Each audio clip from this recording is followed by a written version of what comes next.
everyone, Zeddy here again with another mini set card review, and my goodness, Priest is gonna drive me up the wall, and so is Druid, because we have Priest / Druid cards to review in this video. And I also wanted to give you guys a quick little update on the Hearthstone esports situation, which we got a tiny little tidbit of yesterday on Twitter, and we still have our giveaway going on the video we're looking at here. I'll give away 3 mini sets out of my pocket. To enter that giveaway, like and comment in the video description below. Be subscribed to the channel. We are just about, just slightly over 300 subscribers away from unlocking a 4th mini set. So hit that sub button, make me go broke. So before we get to the cards, you can skip ahead to the cards if you want. Hearthstone Esports tweeted out this yesterday. A lot of players were like, is January gonna matter? Is anything gonna matter? Are we getting esports this year?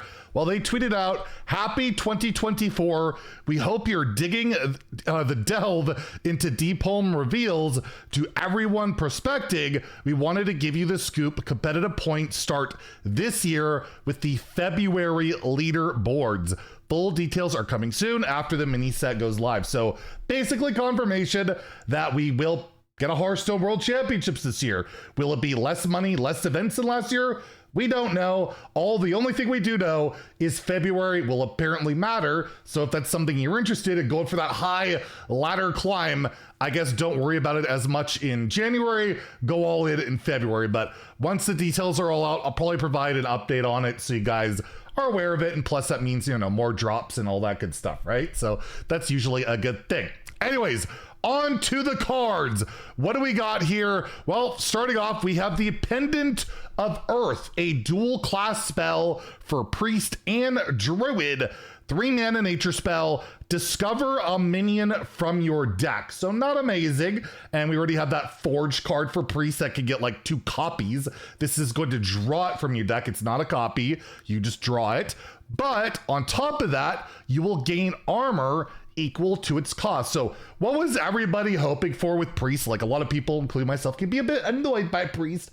I play it up, it's more of a meme, but still, you're annoyed by Priest. And now they get incredible armor gain. They get their 8-mana or 7-mana Titan, and they get 7 armor to help keep them alive, right? So just another way of drawing some value. And I feel like this is, it could be a good tutor for your combo piece or your Titan, depending on your deck. Try and get that Highlander Druid card, Highlander Priest card. Typically, you're probably going to want to get a bigger minion, but maybe you want that Astalor in a pinch or whatever.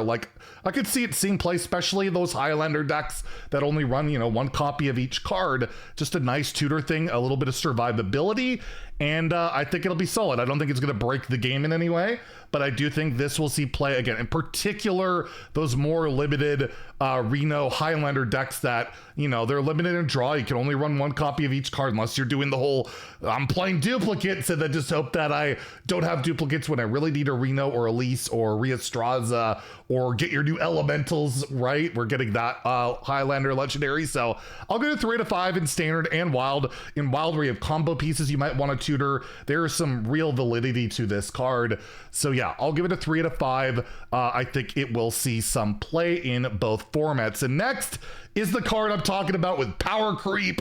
It's pretty crazy. I don't know if it's good, but I feel like it could be really kind of problematic, honestly. These type of cards are scary, and that is Shattered Reflections, a 5-mana spell. The name reminds me of Shattered Dreams for you Goldust fans out there, if you know what I'm talking about. Well, I'm aging myself a little bit, and also wrestling, but whatever. Still, what does this spell do? You choose a minion, so any minion can be, it's got to be on the board, but friendly or enemy. You add a copy of it to your hand, to the deck, and the battlefield. If this card seems somewhat familiar, this used to cost a lot more mana. This used to be Sathravar, a 9-mana legendary that could only target friendly minions and do the same thing. And this saw meta play.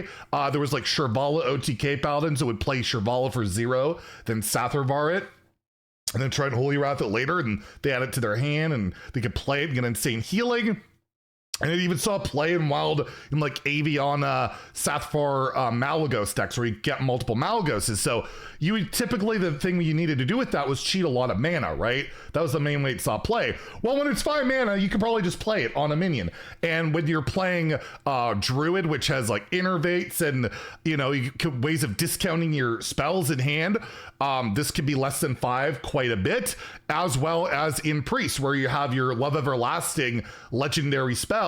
This costs 3 mana. You could copy up a Titan for 7 and 3 with that spell, and then you get another Titan. You get a copy of that on the board, like it's a copy of it will be summoned on the board, so you can use its ability right away, and it's also in your deck. Like, this is incredible value, like insane greed. It's combo potential, and it doesn't even have to be your own minion, right? Like, you could copy a giant thing on the board, you get it on the deck, right? You add a copy to the on the battlefield. Like, it's incredible value for 5 or less mana for 2 classes in Druid and Priest that both have proven they can utilize these type of effects really well. It's a card that I feel like I'm gonna hate. It's gonna drive me crazy. I'm gonna be like, power creep's a buzzword, and then show Sathervard. I got him, right? Like, I don't know. I don't know what deck you're playing it in. I don't know if it's a build around. I don't know if it's just a greed option, but I would be very surprised if this card does not see meta play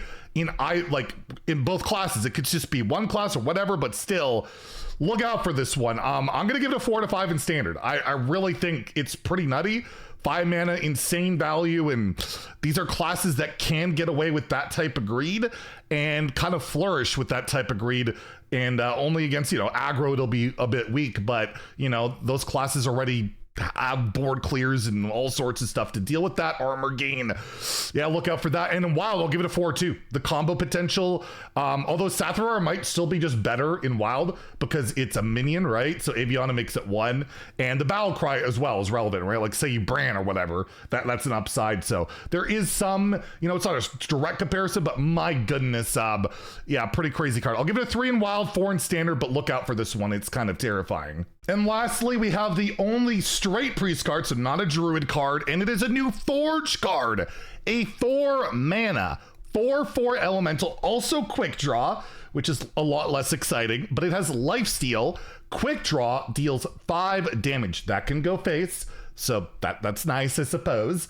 And you know, and it'll also heal you too, right? That the 5 damage, this always has lifesteal. However, it also has Forge, so you spend that 2 mana ahead of time, you've drawn it, right? You change quick draw to battle cry, so you draw it, you don't feel as bad, but I still gotta spend 2 mana to get that battle cry, and it's not that great, and the elemental tag is not super relevant for Priest. It doesn't really fit into anything too great, but maybe a control Priest can play it just for some like removal, and you play that 4/4 on the board. It also has lifesteal, so could double dip on some healing effects.